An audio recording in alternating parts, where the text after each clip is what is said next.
সুতরাং এই মুদিলালকে জবাই করার মাধ্যমে আমরা এই ভারতীয় আধিপত্যবাদকে একটা মেসেজ দিতে চাই, তারা যেন আমাদের দেশ নিয়ে নাক গলাতে না আসে। তারা আমাদের বন্ধুরাষ্ট্রের মতো থাকবে, কিন্তু তারা আমাদের প্রভু না, আমরা তাদের দাসত্ব কেউ করার জন্য আমরা এখানে জন্মগ্রহণ করিনি বাংলাদেশে। আসসালামু আলাইকুম। মুদিলালকে জবাই করে দেওয়া হলো। এখন এই কথা শোনার পরে আপনি আবার মনে করেন না যে ভারতের মুদির মনে জবাই করে দিচ্ছে। আসলে না, ভারতের মুদির নামেই একটা গরুর নামকরণ করা হয়েছে মুদিলাল। গরুটা লাল, ওর নামেই রাখা হয়েছে মুদির নামে গরুটা। তো এই মুদিলালকে নিয়ে যাওয়া হচ্ছে ভারত সীমান্তে, সেখানে জবাই করে জিয়াপতের আয়োজন করা হয়েছে। এটার মাধ্যমে প্রতিবাদ করা হচ্ছে যে ভারতে এই যে এইভাবে নির্বিচারে হত্যা করছে, বাংলাদেশের মানুষকে ধরে নিয়ে যাচ্ছে বিএসএফ, এরই প্রতিবাদ জানাইছে। তো চলুন আমরা ভিডিওটি দেখে নিই। ভিডিওটি বেশি বেশি শেয়ার করবেন, আর নতুন হলে চ্যানেলটি সাবস্ক্রাইব করতে ভুলবেন না। তাহলে আমরা ভিডিওটি দেখি। ভারত সীমান্তের দিকে লাল গরু নিয়ে যাচ্ছে জনতা। উদ্দেশ্য লং মার্চ এবং জিয়াফত। ভারতের আগ্রাসন, সীমান্তে হত্যা এবং ফারাক্কার ন্যায্য পানির হিস্সার দাবিতে ঢাকা, রাজশাহী, চাঁপাইনবাবগঞ্জ সীমান্ত অভিমুখে লং মার্চ ও সামাজিক এই জিয়াফত অনুষ্ঠিত হয়েছে, যেখানে দেশের বিভিন্ন অঞ্চল থেকে নানা শ্রেণী পেশার মানুষ অংশ নেন।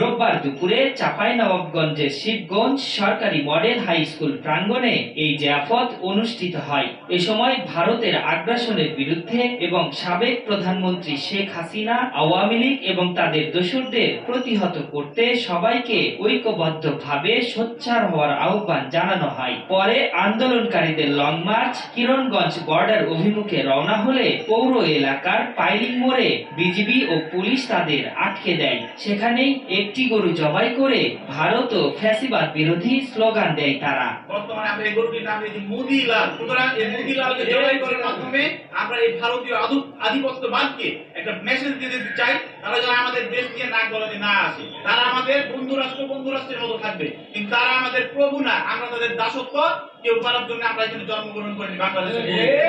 এর আগে ঢাকার কেন্দ্রীয় শহীদ মিনার, রাজশাহী ও চাঁপাইনবাবগঞ্জের বিভিন্ন এলাকা থেকে নানা শ্রেণী পেশার মানুষ স্বতঃস্ফূর্তভাবে এই সভায় যোগদান করে। লং মার্চে নিজ নিজ অবস্থান থেকে প্রতিবাদ কর্মসূচিতে অংশগ্রহণের আহ্বান জানানো হয়। ভারত এবং তার দোসররা বাংলাদেশে কোনোভাবেই ঠাঁই পাবে না। আমরা তাদেরকে যে কোনো মূল্যে প্রতিহত করব।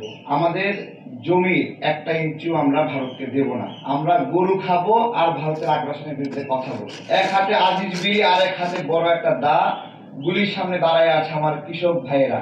বাংলাদেশের চাঁপাইনবাবগঞ্জ সহ বিভিন্ন সীমান্তে ভারতের আগ্রাসী ভূমিকা পালনের প্রতিবাদে এবং অভ্যন্তরীণ বিষয়ে হস্তক্ষেপের প্রতিবাদে ব্যতিক্রমে এই সভা করা হয়। এ সময় বিভিন্ন ব্যানার ও ফেস্টুনে ভারত ও ফ্যাসিস্ট বিরোধী লেখা প্রদর্শন করা হয়। ইস, এই জিয়াপতটা ভাই মিস করছি।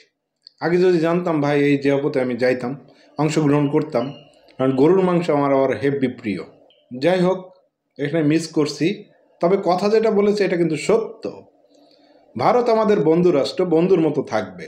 আমাদের দেশ নিয়ে যেন নাক না গলায়, নাক গলাতে দেওয়া হবে না। আমরা দাসত্ব করি না।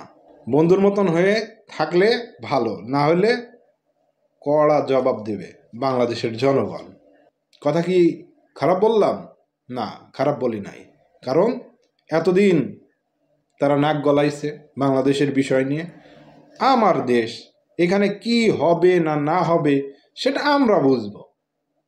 তো তোমাদের তো নাক গলানোর কোনো দরকার নাই দাদা, নাক গলাইতে আইসো না। তোমাদের বিষয় নিয়ে আমরা কিন্তু নাক গলাইতে যাই না, তাই সাবধান হয়ে যাও। এখন কিন্তু বাংলাদেশের মানুষ ওই প্রভুভক্তগিরি আর দেখাবে না, কারণ তারা চায় না বন্ধুদের দেশ নিয়ে বন্ধু নাক গলাক। হ্যাঁ, তা আমরা কেউই চাই না। অতএব নাক না গলাইলেই মনে হয় ভালো।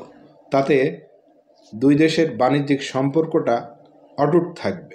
আর নাক গলাবে তো ওই যে কেনাকাটা সব বাদ। দেখলাম তো কয়েকদিন আগে ময়ূকের বাড়ির সামনে আলু পেঁয়াজ সব ঢেলে দিচ্ছে, ময়ূক খা এখন কেন, ময়ূক তোর কিনতে হবে এখন। এরকম করা যাবে না।